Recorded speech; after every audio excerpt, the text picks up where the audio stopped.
Good morning. We are live on YouTube. We're going to bring in our Facebook groups. We're going to bring in Atlanta Falcons fans on All Falcons, which is knocking on the door of 12,000 follows, and Scott Kennedy Sports on Facebook as well. So one moment while we bring those in, because it's still an exciting time to be an Atlanta Falcons fan. We want to make sure everybody gets to see us today.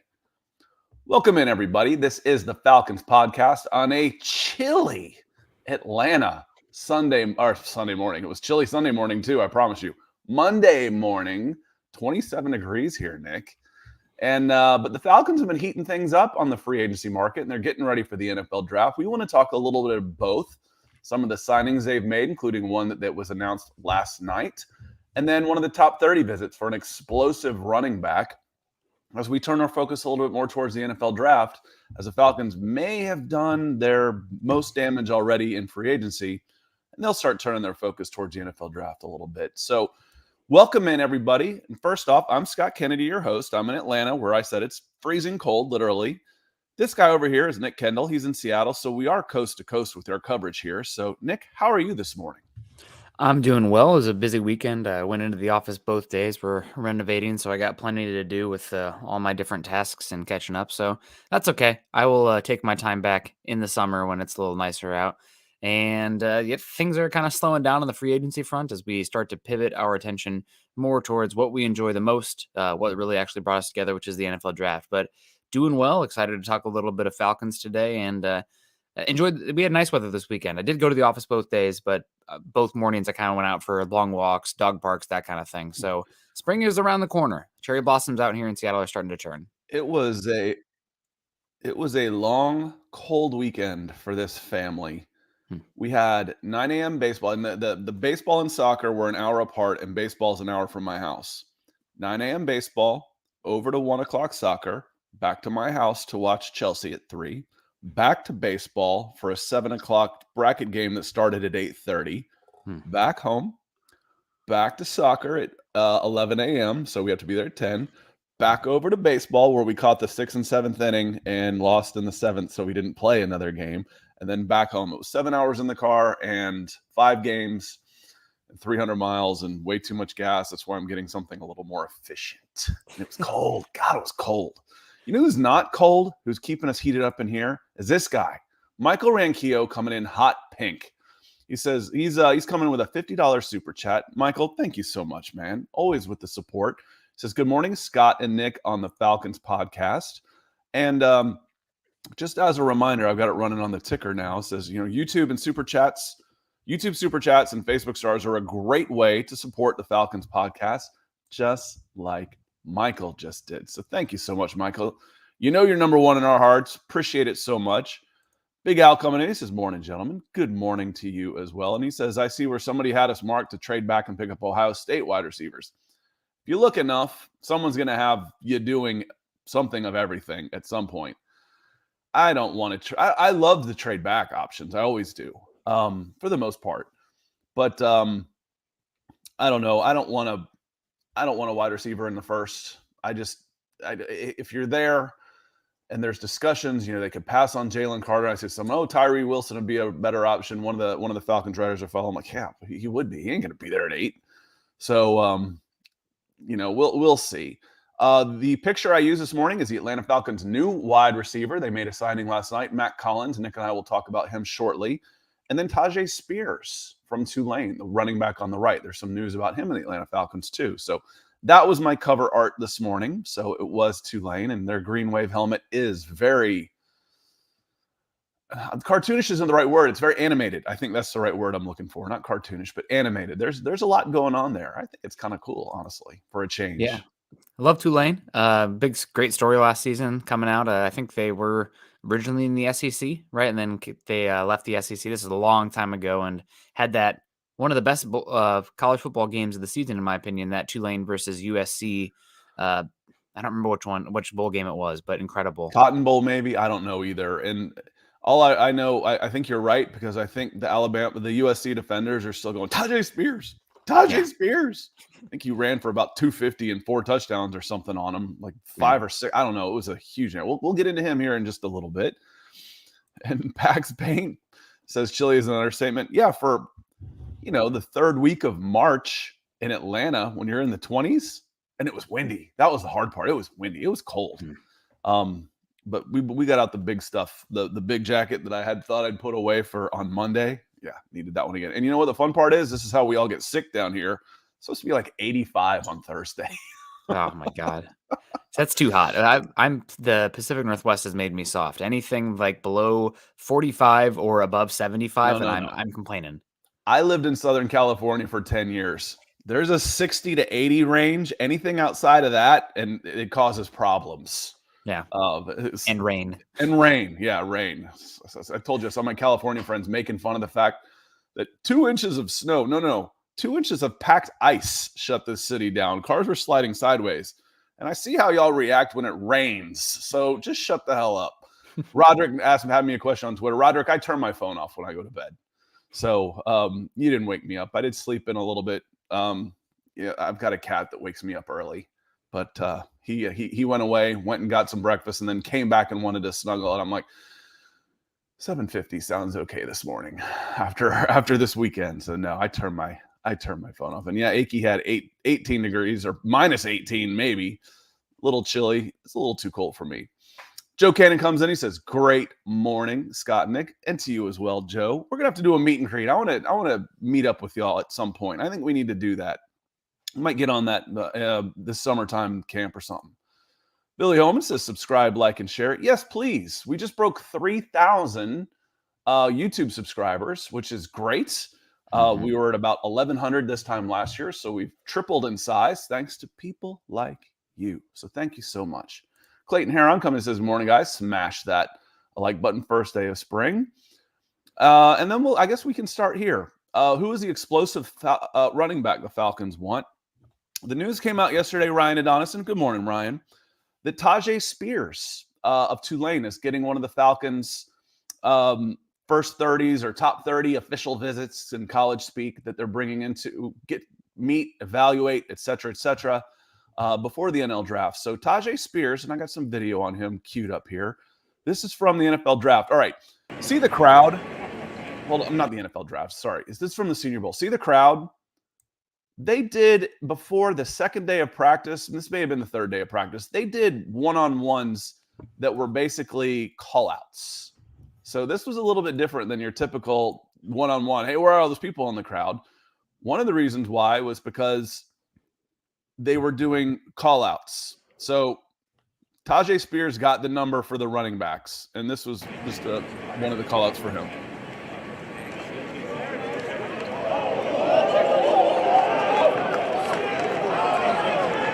I think I timed that at like 5 seconds. You won't get 5 seconds, but what you will get every so often is a crease. Tajay Spears can move. He can flat out move. So I've got his full reel on my YouTube channel. If you're watching this on YouTube, or if you're not, you can see youtube.com/Scott Kennedy. Good hands out of the backfield. I like his low center of gravity, Nick. Those are one of the things. There's fast guys, and there's fast guys that are hard to knock down. Coming out with the screen pass here, and then he's going to pick up 10 yards in a hurry. Good open field vision. Big fan of his. What does he bring? What would he bring to the Atlanta Falcons that they might not have already? Yeah, he's a really tough runner and a very explosive runner with, obviously we saw it in the route running there, some really great change of direction, hovering in and about 190, 200 pounds. So not a massive ball carrier by any means, but man, he runs like he is 220, can get chunk yardage plays as well as a running back.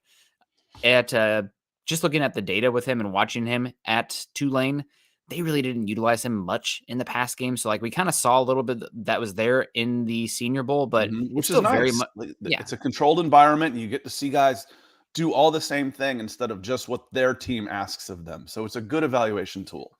Yes, 100%. But it does make it somewhat a little bit more of a projection still, because the Senior Bowl environment is not game tape. Game tape reigns supreme. And also question marks with the pass protection. That is a big one, Scott. I think that's something that some people, it's not sexy by any means, but you need a back who you can trust back there in pass protection. And Tulane, mostly if he was in there, he was getting handoffs. So a really good running back, explosive player. Wouldn't surprise me at all if he ends up being one of the top 4 running backs taken, maybe in the top 75. The big kicker with him is that he suffered a ACL injury in 2020. And that is something that, I mean, a lot of teams are bringing him in, I think, to get their medical team's hands on him to really work through the medical process. So, and that knee injury could cause him falling multiple rounds. I believe it was suffered in 2020. You can correct me if I'm wrong there, chat. But I really like Tajay Spears, runs tough, very talented running back. He would be in my top 5 with the caveat that the injury could change his evaluation tremendously. Yeah, it looks like 2020. He only played 3 games, but he only played 4 as a freshman. That's okay, but he only played 3, and then he played 12, and he came back. He had 6.7 yards per carry in 2021 with 863 yards and 9 touchdowns. And then last year, 230 carries for 16 yards and 20 touchdowns. So on the surface, the knee looks to be okay. Now let me see that game since I referenced it. USC, 17 carries, 205 yards, 4 touchdowns. Yeah, the Trojans had a bit of trouble with Mr. Spears. So that's one of the guys to watch out for. The Falcons were also busy again over the weekend. They got wide receiver Mack Hollins. I'm going to call him Mark Collins. I'm going to call him all kinds of things before I'm done, but it's Mack Hollins, another big wide receiver. And we saw a little bit of this last year, Nick, the basketball team that they were putting together. So, here's Myles Garrett. He works locally here on TV. He says, this is, I'm sharing this on Twitter. He says size update for the pass catchers. So if you're listening to this after the fact, I'll read it as 2, but it says, Kyle Pitts, 6'6", 246, Drake London, 6'4", 220, Jonnu Smith, 6'3", 248, Mack Hollins, 6'4", 220, and Cordero Patterson, 6'2", 227. He's 230 if he's a pound. It's a big team. How is this different? Let me stop sharing this screen now. How is this different than last year, where they brought in a receiver that seemed like a good value in Bryan Edwards. I think they made a trade for him, and he couldn't get on the field. I think he was active for like 2 games. Had similar numbers the prior year in Las Vegas with Derek Carr as his quarterback. Sell me on why this isn't another Bryan Edwards type signing.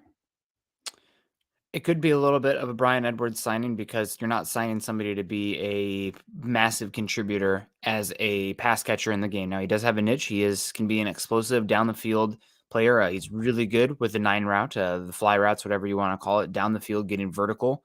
And what he really brings is special teams. He is an incredible gunner. One of my favorite gunners coming out when he played at North Carolina years ago it was. So you have a very high floor. All right, I'm going to grab Nick real quick. New computer gets here tomorrow while his machine catches up with his brain, which is tough because Nick kind of is a machine. I asked him this question beforehand, so I know a little bit of what he wants to say. And let me see. It looks like he's caught up now. This could be similar to, but with a little bit more money, and a guy who caught almost 60 passes last year. That's the thing. Mack Hollins had 57 catches for 690 yards and 4 touchdowns with that size, with a long of 60. We know the Falcons need another wide receiver. And if Zaccheaus ends up being the number 3 wide receiver and your number 4 or 5 or 6 target, then that's a good spot for him, honestly. I mean, he may be able to get some more money somewhere else, but that's kind of where I want him.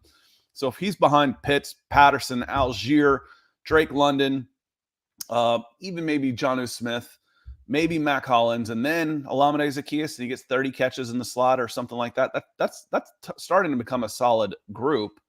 Then you want to maybe add as a wide receiver, start building in the draft, start building depth. But they made a move similar to this last year in Mike Ford.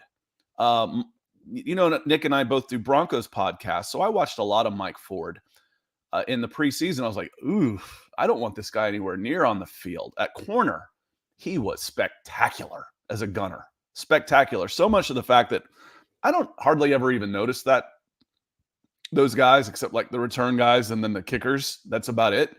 The guy, the punters and kickers.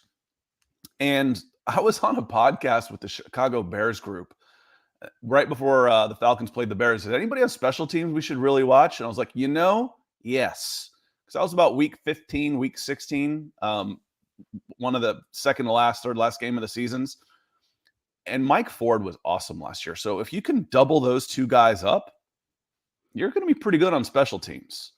And the other thing about Hollins, just to get into it, is that he is a very good blocker on the perimeter as well. So if you are trying to get ball carriers with the ball in space, on the perimeter rushing attack, Mack Hollins can bury a cornerback, no issue. You saw the size, but he plays with a physicality too. He's not a very nuanced route runner, not the best change of direction, but you can get him vertically. You can get him attacking guys in the blocking game, and he can, take the top off of defense. He can run past dudes as a vertical threat. So I really love the fit all around for this team. Even the all-time greats, I can't think of too many 6'4", 220-pound nuanced route runners. They have just been able to out-physical people their entire careers. If they couldn't run by them, Randy Moss, they could out-physical them. Terrell Owens, Michael Irvin, Andre Johnson. Calvin Johnson could do both. Different guys like that. So it'll be interesting. I'm hoping more for him than the Falcons saw out of Bryan Edwards and Auden Tate last year. Two other very big receivers that made virtually zero impact on the team last year. And if Zacchaeus ends up beating these guys out again, so be it. Good for him. Marquise Walker comes in. He has a good question. He says, Scott, and he's on YouTube. He says, Scott, do you think the Falcons pass on Jalen Carter due to proximity to his legal troubles and the traumatic accident that could present challenges to his mental health? I feel like I need to finish my coffee to read that, to answer and read this one. There's a lot of big words in there for this public school guy, Marquise. I don't know. I really don't. They haven't gone after too many guys that have had off the field issues. That said, they went after Deshaun Watson. I feel like that may have been a one-off because of the relationship he had with Arthur Blank growing up here in Atlanta, being a Falcons ball boy, et cetera, et cetera.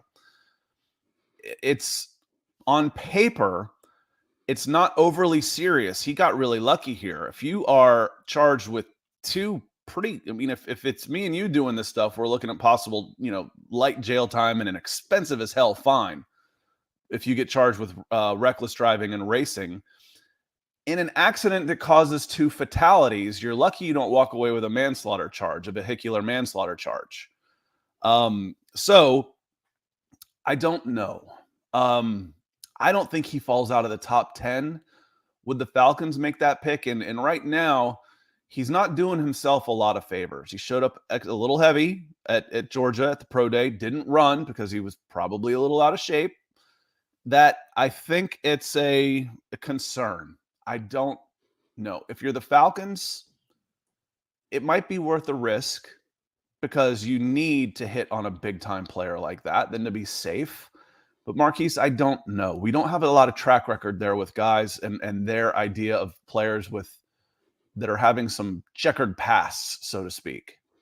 Yeah, and he showed up at the pro day and looked pretty darn out of shape with how it is. Not to get too weird with like the body type and whatnot, but didn't look like good weight. Didn't look good in the bags drill or anything like that. Just did not look prepared. Now, granted, he has a lot going on in his life, but there's a lot of risk compiling right now with Jalen Carter.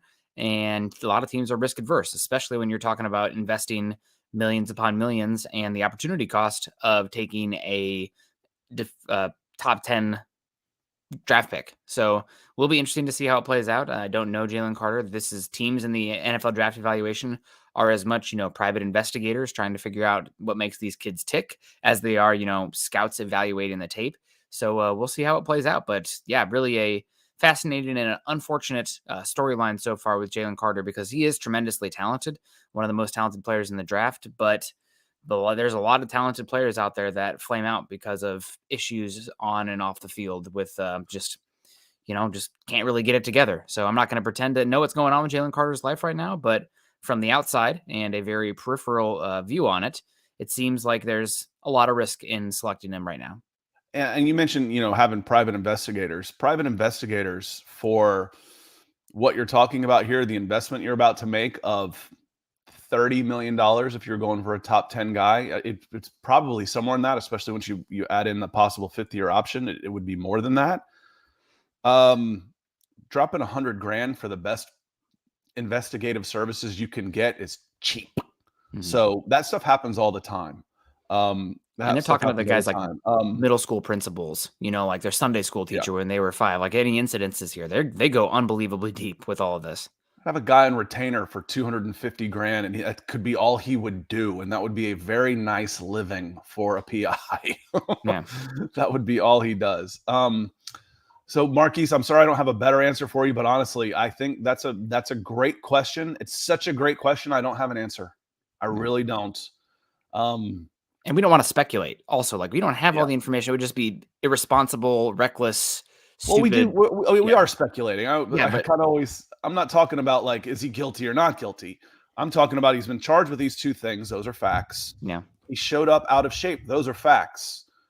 That's moving his stock down. That might not. That's a speculation. That's speculating, but call it an educated guess that he could be there at 8, and they could pass on him. It'll be very interesting to see. 100 Realists coming in. Good morning, guys. How are you doing this morning? Man, I'm doing great. I'm feeling this cup of coffee, big old super chat from Michael Ranquillo to kick us off, and some football talk. Man, I feel great. I hope you do too, 100 Realist. I hope you do too. Brandon Swank says, he's coming in on Facebook. He says, we need wideouts bad. Any chance we could draft one at the 2nd pick or get one in free agency? So, Brandon, they signed Mack Hollins last night, or at least they announced that they've come to terms and they may do the paperwork today. $2.5 million, 6'4". He had a good season last year. 57 catches, about 800 yards, 4 touchdowns. That's good. That sounds like Kyle Pitts numbers. Not bad. Yes, you need another one. You need to keep stacking the room and making sure that whoever is playing opposite the third wheel with London and Pitts is good. And then you might not need too much after that. One of your other pass catchers, Nick, Jonnu Smith. He's not a prolific pass catcher, but he's going to be on the field a lot as the number 2 tight end. Yeah, the Falcons last year used a lot of 21 and 12 personnel. You could get another wide receiver out there, but bringing in Jonnu Smith, maybe it's going to be more double tight end offense out there. You still got, I think Pruitt is still on the team, right? Was he a 1-year contract? Is he a free agent? So you still got Pruitt out there. And we talked about earlier that the Falcons are bringing in running backs now. So maybe they feel okay at wide receiver. Now, that being said, it's such a valuable position in today's NFL that if you see one fall that you like, especially in the draft, then go get it. Even though there's a lot every year, they're still highly in demand. I mean, good teams tend to have 4 guys that they really trust. So especially if you have injury, you can't have that massive drop off at the position. So I would not be against taking a wide receiver in the 2nd pick or the 3rd pick if you really like them. We'll see how the board stacks out. Falcons have enough directions they can go that they shouldn't be targeting one singular spot, in my opinion. If you're looking cornerback, defensive line, edge rusher, wide receiver, I mean, heck, even offensive line, running back starting day 2 if they really love one, just a ton of options. I would be very, very interested in bringing in a guy with a different skill set like Tank Dell. Out of Houston, correct? Yes. Yep. Yeah. Correct. Tank Dell, Nathaniel Tank Dell. He's tiny, 5'8.5", about 165 pounds, and he is a water bug. When you were a kid, you ever try and like throw a mud ball at a water bug on those skates sitting on top of you can't ever hit them. They're impossible. That's him in the slot. You've got him out there with, we just ran off the numbers on some of these other guys. I think the smallest one of the players, the lightest one may have been Drake London, 6'4" and change. Shout out to Joe, and 220 plus pounds. And Tank is one of those guys who he may, even if he's a 4'4" guy, 4'5" guy, he's a 4'4" guy in each direction, forward, backward, sideways. You can't stick with a guy like that. And if they're going to load up size to try and stop this big run game that the Falcons are going to come at you with, including quarterback Desmond Ridder, let's get somebody smaller in there that they can't catch. Would be kind of fun. Joe asks, he says, could we trade for another wide receiver before the draft? Someone like Elijah Moore could be available with all the pickups the Jets are making at wide receiver. I think that's possible. I think it's also possible that free agency isn't done. there will still be a ton of salary cap moves over the course of the next April, May, June, July, August, 5 months, and then some. Stephon Gilmore was a September cut from the New England Patriots, if I'm not mistaken. Odell Beckham Jr., was he a midseason move? Was he the first time that he was moved from the Browns? I feel like he went midseason. But my point is, there's going to be a lot of guys available. Unless you've got the right guy, there's absolutely no reason to rush it right now. So unless you've got, I'm sure about this, $2.5 million for Mack Hollins is nothing. That's not a commitment at all. That's 1% of your salary cap. Yeah. That's not a commitment. That's not, I can still do more. I'm not hamstrung there with Mack Hollins, so I can still do more at the wide receiver position. So unless you've got the right guy, I think you're saving some of that capital in both financial, salary cap space, and draft picks. Yeah, and just some other options here, just because I want to talk a little bit of draft here. You got Tyler Scott from Cincinnati, who's very highly thought of, probably is going to go early third round. He could be an option. Josh Downs, really productive wide receiver from North Carolina. The last couple of years, you can see him. He's littered all over the tape of Sam Howell coming out last season and Cade Mays Drake May, coming out this upcoming season. And then you also have Marvin Mims, who was a little bit buried at Oklahoma after the offensive scheme change there and everything, the transition of losing Lincoln Riley and Caleb Williams. But Marvin Mims is another kind of smaller slot down the field vertical guy that mid round 3 to early round 4 could be a great get. Coming out of the combine, I know a few people were like, okay, keep Marvin Mims hush because we don't want him to kind of blow up. Well, already happened with him running the gauntlet and everything. So some other names to keep on if you're looking for that small jitterbug wide receiver who can do some stuff out of the slot. Okay, I have a question for you. I think not one of the last times I did this, but I remember feeling like this. I didn't know who Jimmy Graham was at the time, and I looked at his combine numbers. I was like, oh my God, who is this guy?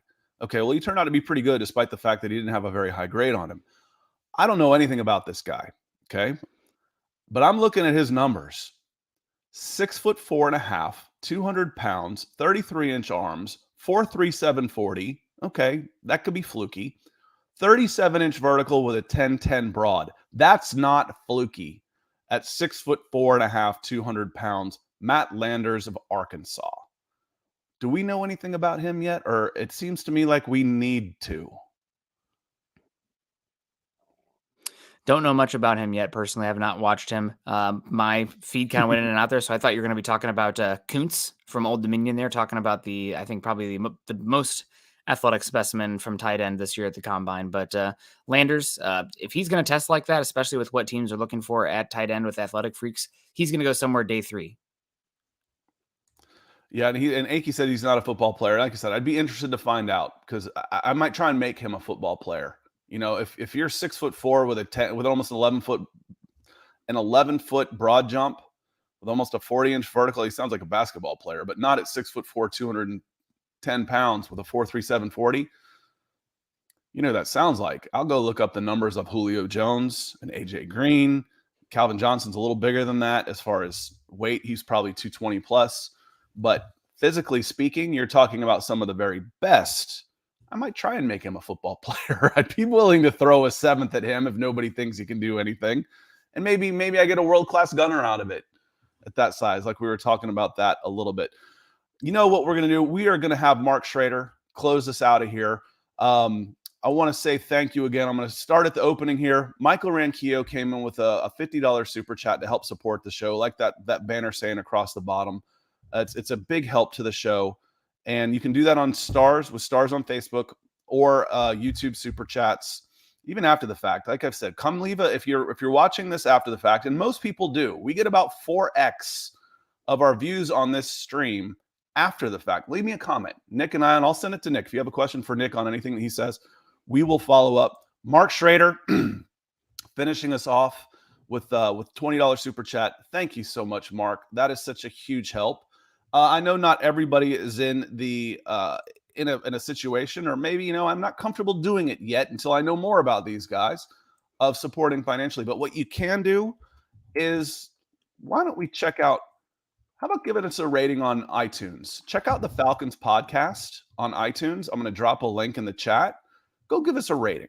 That helps us a ton too. Our numbers are really starting to go. I mean, they were nothing for a long time, so they had nowhere to go but up. But our numbers are starting to gain some traction on the podcast side of things after the fact. So make sure you're rating us. If you're listening to this after the fact, one of the several hundred people who do, give us a rating. It's a big help for us. Nick and I are going to hop on over to Mile High Huddle to talk Broncos, their moves, draft. If you'd like to join us, youtube.com/Mile High Huddle. Nick, any last words before we see everybody again on Wednesday? Follow us over. We're going to be on the Broncos side of things now, and we're going to run a mock draft. It's Mock Draft Monday, so excited to get into that. It's been a little bit since we've started doing those again, and probably the last Falcons-oriented show with this piece of junk computer that I got right now. So got the fingers crossed, but it should be upgraded soon. All right, well, good. I spec'd out a new machine for Nick that should be ready to go on Tuesday afternoon. So we'll be back on Wednesday. So we'll see you Wednesday at 9 for Coast to Coast Football. We'll open it up a little bit and talk more teams, more fans. We've got a pretty good mix of fans in here too. So appreciate y'all for being here. Have a good day, everybody. Try and stay warm out there. All right.